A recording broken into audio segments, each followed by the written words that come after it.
ನಮಸ್ಕಾರ, ನೀವು ನೋಡ್ತಾ ಇದ್ದೀರಾ ನ್ಯೂಸ್ ಫಾರ್ ಸ್ಪೆಷಲ್. ನಾನು ರಾಹುಲ್ ದಯಾನ್. ನಮ್ಮೂರಿಗೂ ನೀರು ಬರುತ್ತೆ, ನಮ್ಮೂರಿನ ಕೆರೆಗಳು ತುಂಬುತ್ತವೆ, ನಮ್ಮ ಅಂತರ್ಜಲ ಮಟ್ಟ ಕೂಡ ಏರಿಕೆ ಆಗುತ್ತೆ ಅಂತ ಆ ಭಾಗದ ಜನ ತುಂಬ ಕಾಯ್ತಾ ಇದ್ರು, ಬಯಸಿದ್ರು ಕೂಡ. ಆದರೆ ಅವರು ಅಂದ್ಕೊಂಡಂತೆ ನೀರು ಬಂತು. ಈಗ ಆ ನೀರೇ ಅವರಿಗೆ ವಿಷವಾಗಿದೆ.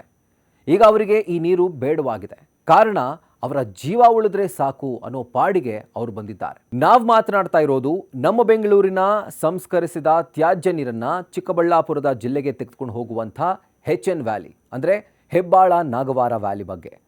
ಈಗ ಚಿಕ್ಕಬಳ್ಳಾಪುರದ ಜಿಲ್ಲೆಯ ಜನತೆಗೆ ಇದು ವರವಾಗೋದಕ್ಕಿಂತ ಶಾಪವಾಗಿ ಪರಿಣಮಿಸಿದೆ.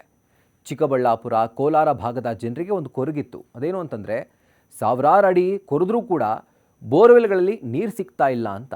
ಇನ್ನು ಕೃಷಿಗೆ ನಾವೇನು ಮಾಡೋದು, ಕುಡಿಯೋದಕ್ಕೆ ಏನು ಮಾಡೋದು, ಹೀಗಾಗಿ ನಮಗೆ ನೀರು ಬೇಕು ಅಂತ ಅವರು ಪಟ್ಟು ಹಿಡಿದಿದ್ರು. ಹೀಗಾಗಿ ಸರ್ಕಾರ ಜೂನ್ 2021ರಲ್ಲಿ ಜಾರಿಗೆ ತಂದಂತಹ ಯೋಜನೆಯೇ ಈ HN ವ್ಯಾಲಿ ಯೋಜನೆ.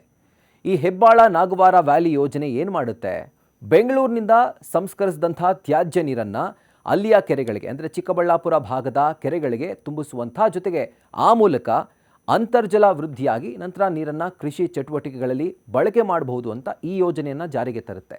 ಇನ್ಫ್ಯಾಕ್ಟ್ ಕೇಂದ್ರ ಸರ್ಕಾರ ಕೂಡ ಈ ಯೋಜನೆಯನ್ನು ಮೆಚ್ಕೊಂಡಿತ್ತು. ಆದರೆ ಎಲ್ಲವೂ ಅಂದ್ಕೊಂಡಂತೆ ಆಗಿದ್ದಿದ್ರೆ ಬಹುಶಃ ಈ ದಿನ ಈ ಸುದ್ದಿನ ನಾವು ನಿಮ್ಮ ಮುಂದೆ ಹೇಳ್ತಾ ಇರಲಿಲ್ಲ. ಆದರೆ ಈಗ ಏನಾಗಿದೆ, ಈ ನೀರು ಚಿಕ್ಕಬಳ್ಳಾಪುರ ಭಾಗದ ಕೆರೆಗಳನ್ನು ತುಂಬಿಸ್ತಾ ಇದೆ. ಆದರೆ ಕೆರೆ ನೀರು ಅಂತರ್ಜಲ ವೃದ್ಧಿ ಮಾಡ್ತಾ ಇದೆ ಕೂಡ. ಅದರ ಜೊತೆಗೆ ಈ ನೀರನ್ನು ಬಳಸಿ ಬೆಳೆದಂಥ ಹಣ್ಣು, ತರಕಾರಿ, ಸೊಪ್ಪುಗಳು ಜೀವ ಹಿಂಡ್ತಾ ಇದೆ. ಜೀವಜಲ ಇಲ್ಲಿ ಹಾಲಾಹಲ ಆಗಿದೆ. ಯಾಕಂದರೆ ಬೆಂಗಳೂರಿನಂಥ ಮಹಾನಗರದ ತ್ಯಾಜ್ಯ ನೀರನ್ನು 2 ಹಂತದಲ್ಲಿ ಸಂಸ್ಕರಿಸಿದ ನಂತರ ಅಂದರೆ 2 ಸ್ಟೇಜ್ ಟ್ರೀಟ್ಮೆಂಟ್ ನಂತರ ಅದನ್ನು ಹೊತ್ತು ತರುವಂಥ ಈ ವ್ಯಾಲಿ ಕೇವಲ ನೀರನ್ನಷ್ಟೇ ಅಲ್ಲ, ಬದಲಿಗೆ ಈ ನೀರಿನ ಜೊತೆಗೆ ವಿಷಕಾರಿ ಅಂಶಗಳನ್ನು, ಹೆವಿ ಮೆಟಲ್ಗಳನ್ನು ಹೊತ್ತು ತರ್ತಾ ಇದೆ. ಇದು ಅಂತಿಂಥ ವಿಷ ಅಲ್ಲ, ಮಾರಕ ಕ್ಯಾನ್ಸರ್ ರೋಗಗಳನ್ನು ಕೂಡ ಉಂಟು ಮಾಡುವಂಥ ಹೆವಿ ಮೆಟಲ್ಸ್. ಹಾಗಿದ್ರೆ ಈ ಯೋಜನೆ ಎಡವಿದ್ದಲ್ಲಿ ಹೇಳ್ತೀವಿ. ಆದರೆ ಅದಕ್ಕೂ ಮುಂಚೆ ಈ ನೀರಿನ ಅಸಲಿಯತ್ತೇನು ನೋಡೋಣ ಬನ್ನಿ. ಈ ನೀರನ್ನು ಕೇವಲ ಅಗ್ರಿಕಲ್ಚರಲ್ ಪರ್ಪಸ್ ಅಂದರೆ ಕೃಷಿ ಚಟುವಟಿಕೆಗೆ ಮಾತ್ರವೇ ಬಳಸಬೇಕು ಅಂತ ಸರ್ಕಾರ ಕಟ್ಟುನಿಟ್ಟಿನ ಸೂಚನೆ ಕೂಡ ಕೊಟ್ಟಿದೆ. ಇದನ್ನು ಡೈರೆಕ್ಟಾಗಿ ಉಪಯೋಗಿಸಿದರೆ ಕಠಿಣ ಕ್ರಮದ ಎಚ್ಚರಿಕೆಯನ್ನು ಕೂಡ ಕೊಟ್ಟಿದೆ. ಆದರೆ ಜನ ಅದನ್ನು ಪಾಲಿಸ್ತಾ ಇದ್ದಾರೆ ಕೂಡ. ಬಟ್ ಪ್ರಾಬ್ಲಮ್ ಶುರುವಾಗೋದು ಈ ನೀರು ಅಂತರ್ಜಲ ತಲುಪಿದ ಮೇಲೆ. ಯಾಕಂದರೆ ಅಂತರ್ಜಲ ತಲುಪಿದ ನಂತರ ಅಲ್ಲಿ ವಿಷಕಾರಿ ಅಂಶಗಳು ಭೂಮಿಗೆ ಸೇರುತ್ತೆ. ನಂತರ ಈ ನೀರನ್ನು ಬಳಸಿ ಬೆಳೆಯುವಂಥ ಹಣ್ಣು, ತರಕಾರಿಗಳು ಈ ವಿಷದಿಂದ ಕೂಡಿರುತ್ತೆ. ಅದನ್ನು ಸೇವನೆ ಮಾಡುವಂಥ ಜನರ ಆರೋಗ್ಯದ ಮೇಲೆ ಇದು ದುಷ್ಪರಿಣಾಮ ಬೀರುತ್ತೆ. ಅದು ಯಾವ ಮಟ್ಟಿಗೆ ಅಂದರೆ, ಚಿಕ್ಕಬಳ್ಳಾಪುರ ತಾಲೂಕಿನ ಬನ್ನಿಕುಪ್ಪೆ ಗ್ರಾಮ ಈಗ ಕ್ಯಾನ್ಸರ್ ಮಯವಾಗಿದೆ. ನೀರಿನ ರೂಪದಲ್ಲಿ ವಿಷ ಸೇವಿಸಿ ಕ್ಯಾನ್ಸರ್ಗೆ ಗ್ರಾಮಸ್ಥರು ತುತ್ತಾಗ್ತಾ ಇದ್ದಾರೆ. ಬನ್ನಿಕುಪ್ಪೆ ಗ್ರಾಮದ ಪಕ್ಕದಲ್ಲಿರುವಂಥ ಅಮಾನಿ ಗೋಪಾಲಕೃಷ್ಣ ಕೆರೆಗೆ ಈ HN ವ್ಯಾಲಿ ನೀರು ಬರ್ತಾ ಇದೆ. ಅಂದರೆ ಆ ಕೆರೆಯನ್ನು ತುಂಬಿಸಲಾಗ್ತಾ ಇದೆ. ವಿಪರ್ಯಾಸ ಅಂದರೆ ಜಿಲ್ಲಾಧಿಕಾರಿಗಳ ಕಚೇರಿ ಸಮೀಪವೇ ಈ ಕೆರೆ ಕೂಡ ಇದೆ. ಇನ್ನು ಈ ಕೆರೆಯಲ್ಲಿ ಡಿಫ್ರೆಂಟ್ ಸೊಳ್ಳೆಗಳಿಂದ ಡಿಫ್ರೆಂಟ್ ರೋಗಗಳಿಗೆ ಜನ ತುತ್ತಾಗ್ತಾ ಇದ್ದಾರೆ. ಹಿಂದೆಂದೂ ನೋಡಿರೋದಂಥ ಸೊಳ್ಳೆಗಳನ್ನು ಕಂಡು ಜನನೇ ಶಾಕ್ ಆಗ್ತಿದ್ದಾರೆ. ಇನ್ನು ಹೆಣ್ಮಕ್ಕಳಿಗಂತೂ ಗರ್ಭಕೋಶ ಕ್ಯಾನ್ಸರ್, ಲಂಗ್ ಕ್ಯಾನ್ಸರ್, ಗಂಟಲು ನೋವು ಈ ಥರದ ಆರೋಗ್ಯ ಸಮಸ್ಯೆ, ಇನ್ಫ್ಯಾಕ್ಟ್ ಗಂಭೀರ ಆರೋಗ್ಯ ಸಮಸ್ಯೆ ಕಾಡ್ತಾ ಇದೆ. ಎಷ್ಟೇ ಫಿಲ್ಟರ್ ಮಾಡಿದರೂ ಸಿಕ್ಕ ಕಡೆ ಪಾಚಿ ಕಟ್ಟುವಂಥ ನೀರು ಬರ್ತಾ ಇದೆ.